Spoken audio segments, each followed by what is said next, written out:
Hello and welcome to the 2026 edition of the Euronaval Talks. For those of you who are joining us for the first time, this is a series of online discussions that we started back in 2023-2024 to be able to keep the conversation going between the different editions of the Euronaval show. Now, this marks the second episode of the 2026 series. The first one was released in April, and we were focusing on this first one on ports protection and hybrid threats. So we were looking at, what does it look like to have hybrid threats against ports? Who is responsible, and what are the possible solutions to counter those threats? And I believe that roundtable, which is available on the YouTube Euronaval channel, set the scene quite nicely for what we're about to discuss today, which is protection of critical infrastructure at sea. Now, again, today we're going to be discussing what is a hybrid threat against this critical infrastructure. Where can it happen? Because as we've seen with ports, it's not just at sea, but sometimes it happens much further up along the chain. In fact, we'll be discussing cybersecurity as well, which will bring a whole flurry of issues as well in terms of legal attribution and in terms also of understanding what is happening and how to counter those threats. Which brings me to also a very important point. Today's roundtable is being brought to you in partnership with the Cyber Hub Network, which is an online platform which seeks to bring to the public the main issues of cybersecurity, and also not just the issues, it's not all doom and gloom, but also potential solutions to these issues. And this is very critical because, again, when we are talking about critical infrastructure, it's not just about ports, it's not just about cables, it's not just about offshore wind, but it is also about the systems that tell us what is happening and how to protect the information coming from those systems. Now, without further ado, I would like to introduce the very expert roundtable that we've put together to discuss these topics today. And I would like to start with Dr. Gary Kessler, who is joining us from the US online of Gary Kessler Associates, who provide maritime cybersecurity consulting, training, and research. Welcome, Gary. Thank you. It's a pleasure to have you. Joining us, it's a truly international roundtable today. Joining us from Denmark, who is currently having its elections, we have Hans Tino Hansen, the founder and CEO of Risk Intelligence. Hi, Hans. Hi, Alex. Thank you for the invitation to join you today. It's a pleasure having you here with us. And then last but certainly not least, joining me in the studio in Paris, we have Jean Lalande de Saint-Quentin, Business and Development Director at the Naval Defense at Exail. Welcome. Thank you. So, without further ado, I would like to start our conversation today, and I would like to start with you, Gary. When we were preparing this roundtable, you said something that really struck me, and you were saying, and this is a conversation you were having with Hans as well, that many of the systems that we're using today to be able to monitor the maritime domain and what is happening in the maritime domain and around this infrastructure was originally not built for what we're using it today. Is that correct? Mostly that is true. The specific conversation that I think we were thinking about at that time was talking about things such as the automatic identification system. And AIS, as an example, is built around a standard that was developed in the early 1980s. AIS itself was developed during the 1990s. And the truth of the matter is that in the 1980s, the 1990s, we were not concerned enough about the security of systems that we were building as much as we should have been. And in particular with AIS, AIS was designed for situational awareness and safety. And there really was a little bit of a mindset of, why would anybody screw around with a system that was designed for safety? And yet that is exactly what we saw within a decade of it being deployed in the early 2000s, that first of all, AIS was designed for temporal information. You know, you and I are in a room and we're going to make sure we don't bump into each other. And once we leave the room, we don't care about our paths before that. But now we're using AIS for things like tracking illegal activity. We're using it for sanction enforcement, for law enforcement activities. And again, it was never designed for that, and it was never designed with security in mind. And certainly that's true of many of the operating systems that we're using still on computers today that are being used in maritime. And in that regard, the thinking has not been secure out of the box. And the final thing I will say, since you let me start, is my background is in mathematics and computer science. I've been writing code since the 1970s, and we're writing the same crappy code today that we've been writing for 30 years. Actually, same crappy code we've been writing for 80 years, but I can look at lists of flaws in software and vulnerabilities in software that were put out in the late 1990s, and they match, in many cases, a lot with the same vulnerabilities and flaws we're seeing in the software that's being deployed today. So, okay, we started, as you said, we started with AIS, and we started with talking already about some of these vulnerabilities. And I don't want to ask just yet about, as we were saying, cybersecurity and the whole issue of data sharing, because we'll be touching upon this later on. But are there other vulnerabilities that you have noticed when we're talking about protecting critical infrastructure at sea? Are there other vulnerabilities that you have noticed in terms of the systems that we're using or in terms of the infrastructure itself? Well, certainly navigation systems and GPS is an obvious thing to talk about in terms of jamming and spoofing. Actually, jamming and spoofing is affecting most of the global navigation satellite systems, including BeiDou and GLONASS and Galileo. But since so much of the world's systems are reliant upon GPS, that turns out, certainly to be the biggest target.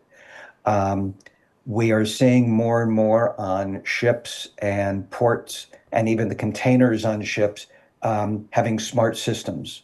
The ability that taking together all of the sensors that we have and all of the computer systems that we have, putting it in together to build dashboards that provide either a port master or the master of a vessel with an incredible amount of very, very useful information. However, the integrity of that information, the authenticity of the information, the availability, it has never been more important than it is now. And one of the reasons I will say that I don't love the word cybersecurity is because sometimes it causes us to focus too much on the networks and the systems and causes some to forget that the real focus of all of our work in cyber defense is protecting information. And again, ensuring the confidentiality, the integrity, the availability, the authenticity, the possession, and usefulness of that information. Thank you, Gary. Hans, I was seeing you nodding along, and I was wondering, you're looking at risk intelligence and you're looking at it for multiple different critical infrastructure. I mean, you were talking about offshore wind, we're talking about cables, we're talking about multiple different infrastructure. So from your point of view, what kind of vulnerabilities, critical vulnerabilities, have you seen so far? I would start in Gary's kind of area and say OT, because many are talking about IT.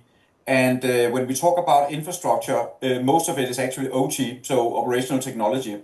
And some of these are probably more vulnerable than many of the IT systems. That's a discussion, and it depends on the systems and so on. So that's one thing. The other thing is lack of redundancy, because all infrastructure almost all developed over the last 20, 30 years, have very little redundancy, because they were not built during a time when there was a threat that kind of necessitated any high risk and risk mitigation. So a number of the offshore wind farms that were built, security risk assessments were never made, and security was never thought into the process. Even some of the gas infrastructure and some of the oil infrastructure is the same. So redundancy is another part, and that one is quite difficult to deal with, while OT systems is probably a lot easier. Absolutely. So as you said, you're starting from like the point of view of Gary from his ending point. So we're talking about cybersecurity, we're talking about OT, IT. What about in terms of physical protection of these assets? Have you noticed anything as well? Yeah, the issue is that since much of it was constructed and developed during times where the risk was supposedly low, you can always discuss if it actually was, but that's another story. Then many of them lack any sensors. Some of them even do not have anti-collision radars, which is quite interesting because they don't care. They are there with the wind farms. The wind turbines are there, so the ships have to go around them. So some of them don't even have anti-collision radars. So a simple thing like that kind of illustrates that there is actually a long way to go. Then there are other new wind farms being, and also oil and gas infrastructure being constructed, where it's actually put in the defense realm. So we distinguish between security and defense. And for instance, in Poland, it's actually a defense matter. Okay, so this distinction between security and defense, what does it mean in practice? In practice, it means two things. One is that it is often under the Ministry of Defense in the country where it's located, or at least where the energy is kind of going to end or start for that matter. The second part is that the operator, which is almost all the time private companies, they have to adhere to defense requirements. And many of these companies are not used to that. They are perhaps used to handle security requirements, but as you know, defense and security requirements are very different. And also you can say the culture, the debate, the policies, the legislation is very different. And obviously the demands and requirements for the equipment going to be installed is very different from security, where you are basically looking at your perimeter, so to speak. Mm-hmm. So what I'm understanding already from both of you, and this is echoing very much the conversation we're having about ports, is that we're not just talking about the physical infrastructure, we're not just talking about the cybersecurity, we're not just talking about IT or OT, we're talking about a whole collection of different issues which could potentially also implicate many different actors. Now, Julien, you know, I introduced you obviously as in your new position in Excel as business development director, but you also have a background, a very rich background from a legal standpoint and from a Navy standpoint. So I was wondering if you had anything you wanted to add to everything that's been said so far. Thank you. Yeah, two things perhaps. The first thing is I heard both of you say that these systems were not designed at a time where we could think about risk. I would perhaps argue that they were deliberately designed to be vulnerable by design. And we need to go back to the original UN architecture, and two dates are important there, 1945 and 1974. So in 1945, peace and security are guaranteed by 5 very powerful, very strong guarantors over about 60 nations. Fast forward to the 60s, decolonization, we now have 170 nations, most of them from the global south. And in 1974, in the General Assembly of the UN, they vote a resolution called the New International Economic Order. Okay. And it's been forgotten, but the consequences of this resolution are far-reaching today because they deliberately built vulnerabilities by creating interdependencies in these nodal systems. So the internet, to start with, has been made vulnerable deliberately following that resolution. International maritime law has created a lot of vulnerabilities to force cooperation between nations. It was a way, perhaps idealistic way, to force cooperation rather than confrontation between nations. So we now have a legacy of systems that were designed not only not prepared to face risk. And that's very much the case for submarine cables. It's very much the case for the cyberspace. It's very much the case for space. Actually, everything that's beyond national jurisdictions, everything that's in the commons, is fair game now for, and we'll talk about that, I'm sure, aggression. And the other point, and I want to go back to GNSS. So when I was a young officer of the watch in a frigate in the late 90s, we had a very important piece of equipment on board, which had been important for centuries in ships, which were clocks. We had 3 very expensive, very sophisticated clocks, and we cherished them. And now when we talk about GNSS, we think of position. But time is equally as important, because time creeps into every system on board, not only navigation systems, your maintenance, etc. It only takes to change the date without changing the time to get a license to expire on your engine maintenance software or something like that, with disastrous consequences. So I think today it's a disaster in waiting to let ships' time rely on GPS, which was never designed to be the primary source of time. It became the primary source of position, but it was never intended to be the primary source of time on board. So just to bring this back to, and I will leave Gary and Hans a chance to also get back to what you were saying, but just to get this clear, so if we bring this back to critical infrastructure, this issue, this critical issue with time, what does this mean? The fact that we have GNSS issues, that time could be corrupted, what does this mean? So that means that we've got several tens of thousands of high seas merchant vessels which are absolutely unable to resist a very simple attack on their central time, because the only source of time is their GPS. So you can navigate, you can know where you are without a GPS. I was trained to do that, and I'm pretty sure that nowadays on bridges they still can do that. If not routinely, they can do that. But you can't make up time. You absolutely can't make up time. This is a critical resource, and it doesn't cost much to have a time independent from the GPS, but that's just not the case at the moment. I'm sure Gary will know much better than I do about that.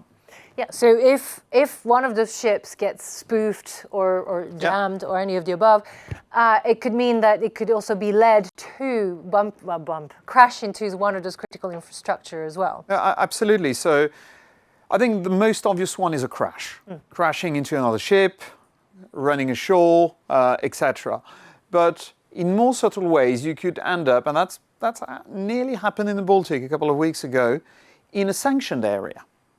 So you're the ship owner, you're the bridge master, and certainly your position is actually 2 miles to the east of where you think you are. You're not in danger, but suddenly you're sanctioned because you've been to the wrong place, thinking you were in the right place. But also, your engine maintenance systems should, like in your modern car, tell you after 20,000 miles you should have a service. And then you just jam or spoof the date. And then you don't have your critical maintenance, and then your engine seizes, and that costs you a fortune. And finally, for any ship in the industry, and there's a lot of them in the oil and gas industry, in the survey industry, that rely on position to provide position-linked data, like a survey, you may work 3 weeks for £200,000 per day and have all of your data completely useless because you've not invested in something that's resistant to GNSS jamming. These are some of the consequences. Yes, some of the many. Yeah. Hans, Gary, if you wanted to bounce back on some of the things that Julien has said. Gary, I can see you smiling away. Yeah, I mean, there's a lot there. So there are a couple major points that I've been jotting notes. We've all talked a little bit, or I didn't mention it the first go around, but about resiliency of our systems. And all too often, our engineers are trained to exist in what I will call solution space. We believe that our enemy is nature. So I can determine with my materials or my systems stochastically when are things going to fail and how long will it take me to repair and all that kind of stuff. And we're not living enough in problem space, which is say to define new and additional problems. We're building systems because we think they're going to fail naturally and predictably, and we're not necessarily thinking about the fact that there's intelligent actors out there that are wishing to do us harm. Why do most large warships have two screws and most commercial ships have one? Because a warship is concerned that somebody's going to torpedo their propeller. They want to have a backup. We don't have that mostly in the commercial realm. The concept of vulnerable by design, that's one I'd really love to explore. I've been using the internet since 1981, before it was the internet. We were working real hard to make it as secure as we needed through the nature of the day, but it was also not an international system, if you will. But this is something, like I said, I'd like to explore more, because I don't think that most of us who've been in the business have been deliberately leaving back doors and other openings. I think much of what we saw in the 70s, 80s, and 90s was pure naivety. And the naivety started to go away once the global internet became commercialized, because that's, of course, when the attacks on the internet specifically, went up so much. I totally agree with the comment about global nav systems. Global nav systems are there for position, navigation, and timing. And all too often, all we care about is that I can pick up my phone. Well, you can't see my phone, but there's my phone. And I can pick up my phone and I know where I am. That's not the key for it. It has indeed become the basis for timing, which means if we were to lose GPS timing, for example, I would not be able to use my phone to call the power company to tell them that I no longer have power, because all of these digital systems are reliant on that. And I think the last thing I would throw out here is we've all discussed vulnerabilities. One of the things, particularly in maritime, I don't think we are doing as well as I wish we would, and that is information sharing about vulnerabilities. I am not as interested in the threats to my port or the threats to my ships per se, because I should not be building my cyber defense based around the perceived threats. I need to build it around the vulnerabilities. And I guess my point being here is that when somebody gets hacked, I would like to know about the event just to learn about the vulnerability. I don't care who got hacked. I don't care who hacked them. I don't care why. I would like to know what vulnerabilities were exploited so that I can examine my own systems to find out if I have the same vulnerabilities and figure out something to do about it. Mm-hmm. Thank you, Gary. Hans, did you also have rebuttal or agreements in terms of what has been said so far? I would say that from what we do threat intelligence. So we actually come from the other end of what Gary just said. We are actually looking at the threat. We are looking at the modus operandi, and this is not cyber. This is states. It's insurgency movements. It's terrorism. It's literally everything man-made security threats. So we have a different perspective on it. Not that I disagree with Gary, because it's obviously that you have to do that to fix your vulnerabilities. Because otherwise, it doesn't really matter that you know very well the threat if you don't fix your vulnerabilities and mitigate the risk. That's kind of what risk mitigation is about. Risk mitigation is also obviously to look into procedures and changing plans and so on and so forth, and exercising them, drilling them, and so on. I would just say to what Julian said earlier, is that during the Cold War, there was actually a security and defense regime on oil and gas and energy infrastructure. And that disappeared in many countries in Europe. I'm talking about Europe now, during the zeros or late 90s, some of them early 90s actually. And one big difference between the picture then in Europe and now is that much of the infrastructure was owned by state-owned corporations or organizations, while today they are operated by private entities. Some of these private entities are not European, they are not maybe even North American, they might be something entirely different. And that means that the picture has become much more complicated. And interestingly, we did our first security risk assessment quite a few years ago on an offshore wind farm off Taiwan, because there they actually know about threat before we woke up in 2021, 22, or 2014. It depends on who you are. But it's just to say that this has not been it's been a kind of a continuous journey for the last 10 years. And now the picture is different again. So yes, things are moving at a faster pace as well these days. And also we're realizing, as Julien was saying, as you've all been saying, that the systems that we had are possibly some of them no longer up to date. So as I said in the introduction and as we discussed when we were talking about this roundtable, there's one of the main issues is not just the threats that we're looking at when we're looking at this critical infrastructure, but also what happens to the data. So we're putting systems out there also to be able to monitor this critical infrastructure. There's a whole conversation going on, and I think Julien will also be able to discuss this about unmanned systems to monitor more constantly this infrastructure. But are we having the conversation about how we protect the information and how we share that information that we use to protect the critical infrastructure? And I think this is something, Hans, we had been discussing earlier on.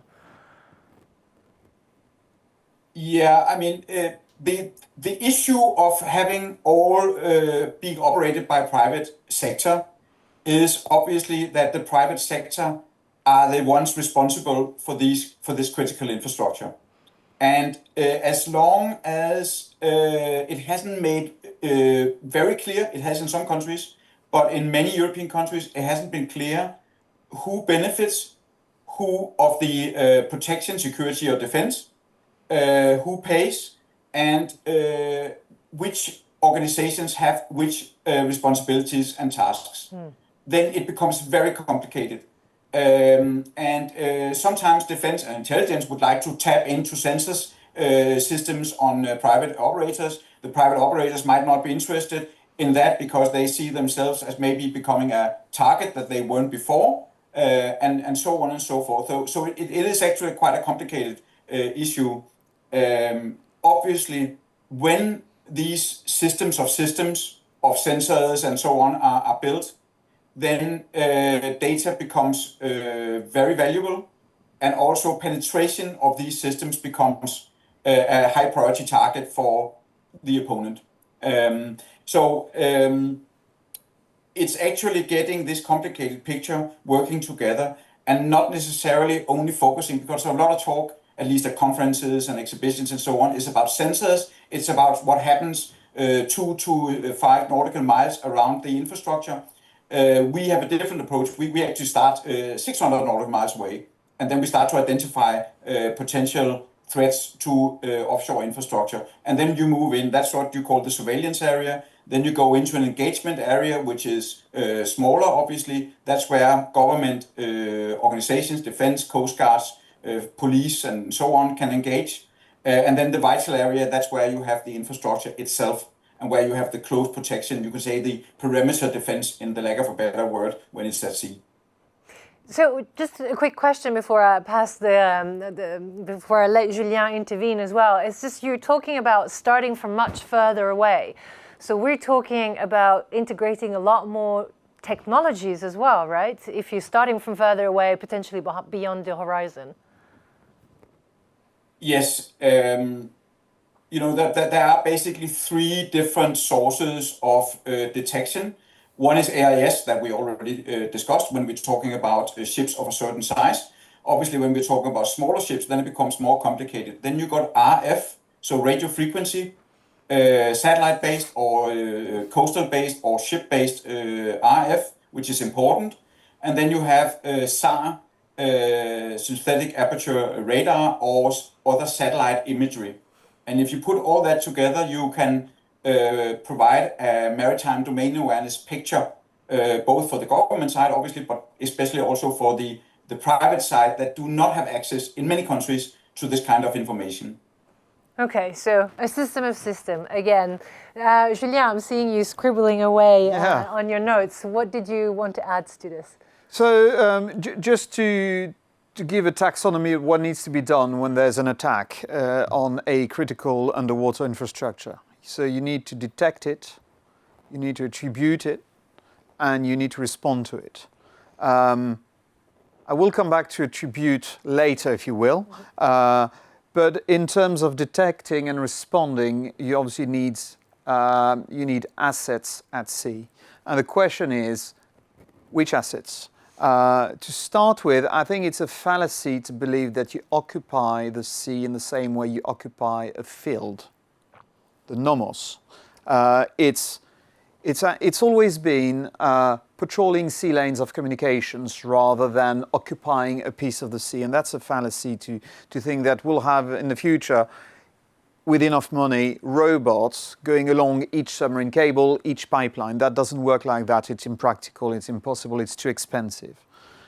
That said, it's also completely insufficient to have very expensive, high-end warships trying to do the same. It's an elephant in a china shop, very inefficient, but also very expensive, and fewer of them. So you need to get a middle ground between occupying the sea and having a few sophisticated assets. And that's where cheap unmanned systems can help. Mm-hmm. And I would say this, in 2001, in late 2001, when we started operating in the northern Indian Ocean, the first mission of coalition warships was then to try and track bin Laden in fishing dhows. So we were visiting every fishing dhow in the Arabian Sea, which is very repetitive and very boring. And we knew nothing about dhows and we knew nothing about fishing habits, etc. So it was pretty crude and unsophisticated.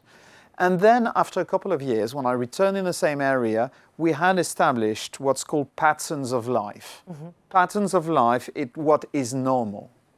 And then you've got tripwires for when that's not normal. But to know what's not normal, you need to establish what's normal. And to do that, you need to be there all the time, not only when it gets wrong. So you need to patrol all the time. Mm-hmm. And so having ships at readiness is the wrong answer. Having cheaper assets patrolling the area, gathering data of what's normal, is the right answer. So unmanned obviously is cheaper.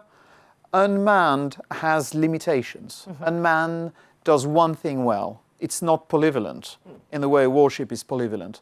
But it does as we say, the 3Ds. Do you know? The dull, dangerous, or dirty, right? So that's the dull.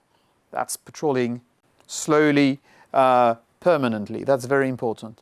And then to respond, I'm afraid there's two characteristics that are unique to the maritime domain. It's big, and the sea states are rough. Mm-hmm.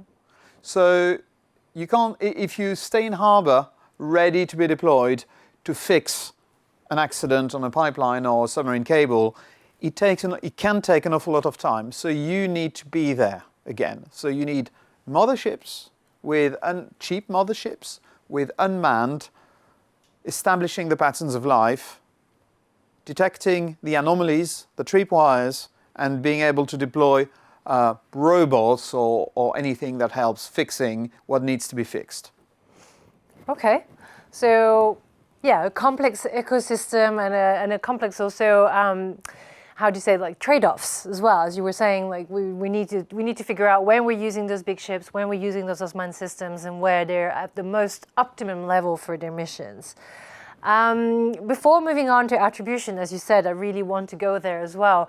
Gary, did you have anything you wanted to add to what we've been discussing in terms of sharing the information, in terms of, all this system of systems? I mean, the one question I would have for you, but that may not be where you would have started, was what does this mean for cybersecurity? Because to me, it looks like we're expanding the surface of attack significantly.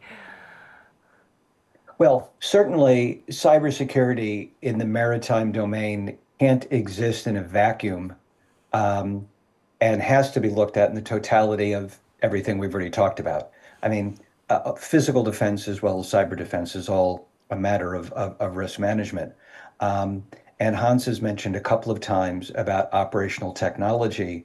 And I mean, operational technology, of course, frequently the vectors to get to the operational technology are via the IT systems, although not always. Um, and there's a number of reasons that OT has its own vulnerabilities. Julian's been talking about undersea cables. Undersea cables are particularly vulnerable, and there's all sorts of open source intelligence that tells me where the undersea cables are. And in fact, if I were a bad guy and I wanted to attack the undersea cables, I wouldn't even attack the cable. I would attack the landing stations. And so we it, one of our I think one of our potential blind spots would be to focus on any one component, because I also observe that oblique attacks are frequently the way a bad guy is going to get into a system that they really want. Um, for example, there are ports in the United States that are shared commercial and military ports. I'm sure this is all over the world, but I'm thinking of a couple right now in the US where the military ships are actually deeper into the port and the commercial ships are out near the front of the port, because in fact the commercial ships are coming in every day and the military ships not as frequently. But the point is, if I wanted to close the military access to that port, I don't think I would be going to try to attack the US Navy. That might be a little bit too difficult. I might, however, attack a commercial vessel, because if I attack the commercial vessel correctly, I shut down the port. So my point being is that all of these systems of systems that are the maritime domain, any one can be used to attack any other form of system if we are creative and clever enough. And we know attackers are creative enough from what we're seeing. We should not be underestimating our adversaries. Absolutely. Julien, did you want to bounce back on any of these? Yeah, I think I wanted to say that I'm gobsmacked by the amounts of money, the small amounts of money that are dedicated to protecting submarine infrastructure versus normal shipping, which is a ratio of 1 to 100 essentially. So I've heard so many times that I'm sick of it. 90% of our goods move by sea. And actually that's by volume, not by value. But in our highly tertiarized service societies, probably 70% of the value goes via submarine cables and perhaps pipelines. So we are spending 99% of the money trying to indiscriminately protect 30% of the value. In other words, we guard the crates, not the nervous system of our societies. And we're spending liberally 10 million missiles to shoot down $10,000 drones to protect a container ship. But we would not spend the same 10 million to protect a submarine cable. Would we not? No, it's not the same budget, it's not the same amount of money. There's a tradition, I think, that stems from convoys and commerce raiding. It's been, navies have been there to escort commerce at sea for centuries, and it's deeply ingrained in our culture. But what should be escorted now is electrons rather than iron ore or containers. Or at least some of the money that currently serves to protect iron ore and scrap and cars and containers should be transferred to protecting submarine infrastructure, which represents 70% of our GDPs. Okay. Gary, I could see you were nodding along as well. And Hans, were you in agreement with this? We would not be spending that same amount of money to protect cables. I think in the United States, we quote numbers such like that the maritime or things related to maritime is something like 25 to 30% of our GDP. and we're not spending anywhere near the amount of money to protect the maritime assets. The point about undersea cables and the amount of our GDP that's reliant on that, I've seen statistics that suggest that somewhere well in excess of 95% of our global internet traffic is traveling on undersea cables. The dependence on that mode, and there's no backup to it. I mean, we couldn't get the same bandwidth bouncing up and down off of satellites. So the reliance on that is incredible and just growing, regardless of the fact that Elon Musk would like to put somewhere between 30,000 and 1 million satellites in low Earth orbit. Wouldn't he just? Hans, I think we were also discussing this earlier on outside of this roundtable, but what about offshore wind? So, Julien is telling us that we're spending a lot of money, and I'm not debating that, I do not have the numbers, on shipping, and Gary is also confirming this, and we're saying that in terms of cables, we're not spending enough, and it's actually much bigger. What about offshore wind? What about energy? Because this is something that is growing as well. Yeah, I mean, interestingly to what Julien said about pattern of life, we had two analysts actually looking at the pattern of life of offshore wind farms. So they, for months, it was not the only thing they were doing, luckily for them, they were looking at movements at offshore wind farms, which meant that they learned every single movement of fishing vessels, of sailing boats and whatnot in these areas, 13 different places in Europe. And that is something we can use to both for our own analysis, but also to learn AI on how to look at these kinds of things. So that's one thing. The second thing is that when you look at power and the offshore wind farms, then it's not the wind turbines. The wind turbines are uninteresting from a vulnerability perspective. It's the substations. And there we are back to what I said earlier, that redundancy is key. And redundancy hasn't been building. Some of them have only one substation. The substation is the unit that kind of amalgamates all the cables from all the turbines and basically puts the power together in one pack and sends it to the power cable to land. So if you want to attack an offshore wind farm, you go for the substations. Or, as Gary mentioned, the landing point. And which is also, when you look at oil and gas infrastructure, the most kind of important point and most vulnerable point is the beach valve station or similar, where you can take out the whole operation.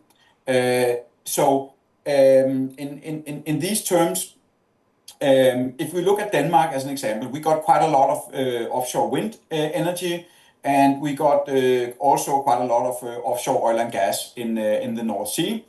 We are now getting one dedicated vessel. One dedicated vessel for subsea security in the Navy. This is going to be just like the Royal Navy. It's going to be it's already been acquired an offshore vessel, a civilian that will be painted gray and modified. But this is just kind of the levels we're looking at. And if we're looking at how many gigawatts the wind farms are producing and how much of the Danish energy consumption the oil and gas are producing, then we will actually invest in one vessel, and it kind of sets the tone of what we're looking at, because it should be if we just forget about the North Atlantic, it's a big part of the North Sea, it's a big part of the Baltic Sea, and it's Danish waters. One vessel. Right. Yes. And I can give you figures because you missed figures. So that ship cost 70 million euros. Right. Okay, approximately, ballpark figure. Yeah. One single destroyer cost 1.4 billion. Right. Okay, so for the same price, for the price of one destroyer, one single destroyer, and navies usually, big navies aspire to have several of them, you could procure 20 of them and only one of them per country. So that's woefully underfunded. Not in absolute terms, in relative terms to the cost of the threat. Okay.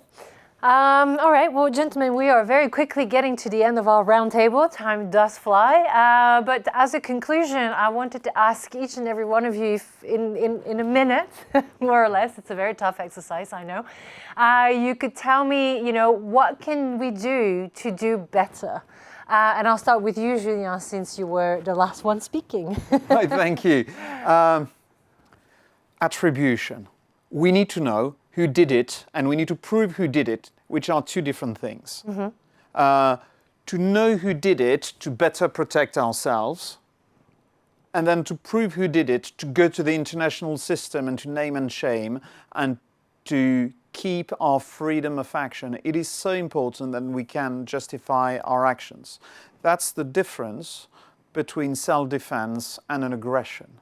So there's an important forensic role to all of these assets, not only a detect and repair, but attribute. So you need to be able to record and to prove. The chain of evidence, that's very police talk. Right, but everything we've just discussed so far in terms of the issues of monitoring, that makes it very hard to attribute, doesn't it? Well, it does, and that's why it is so attractive under the threshold of attribution, that's the grey zone, to act against a country's interest or a company's interest. It is very attractive precisely for that reason. And if we want to remove the motive, we need to prove to our adversaries that we are better able to attribute, which is in itself a line of defense. Interesting. It's true, we don't think of defense in legal terms, but that's why legal frameworks are there for as well. Gary, what about from your point of view? What would be your conclusion? What can we do to do better? Well, I think there are many things, but I would like to just quickly address something that we haven't yet talked about, and that, for me, is workforce development. We keep talking about all the unfilled billets in cybersecurity at every level in every infrastructure. And I think that we too often focus on, we're looking at people who have a degree in computer science or a degree in cybersecurity, which are wonderful and fine. But there are a lot of other people that really know what is going on inside the skin of a ship. And they could certainly be trained and to deal with things that just aren't right, because they are able to determine when something's just not right. And I'll leave it there. That would be my major contribution to this. Thank you. And what about you, Hans? I would say that the most important thing, or the thing to do first, is to identify what are the national tasks and responsibilities and what are the private operators' tasks and responsibilities. And when these are mapped and documented, then the necessary legislation should be in place. Because without the necessary legislation, we will not have the funding for the private side. Remember that many of these offshore wind parks and oil and gas infrastructure, they are based on business cases and investment cases where security, and for that matter defense, was never an issue. So it has to be paid by someone. And so all this should lead to a package, and it should be, and it could be uniform, at least in Europe, because right now it's either lacking or it's very different from the countries that we are working in Europe. Thank you very much, gentlemen, for joining the roundtable today. I think we've answered a few questions, but we've asked many more, which is only fair enough. And I think attribution will probably be a roundtable in and of itself. But I very much appreciate this. I think I would encourage our listeners to also look at the roundtable on ports, because we also discussed some of these issues during that roundtable. And also to stay tuned for the next one, which will take us a little bit further down into the grey zone and closer to actual confrontation at sea. But for today, I would like to close here. Thank you so much, Julien. Thank you, Gary. Thank you, Hans. It's been a pleasure having you with us today. And I look forward to continuing this conversation further down the road. Thank you. Delighted to be here. Thank you. It's been a pleasure.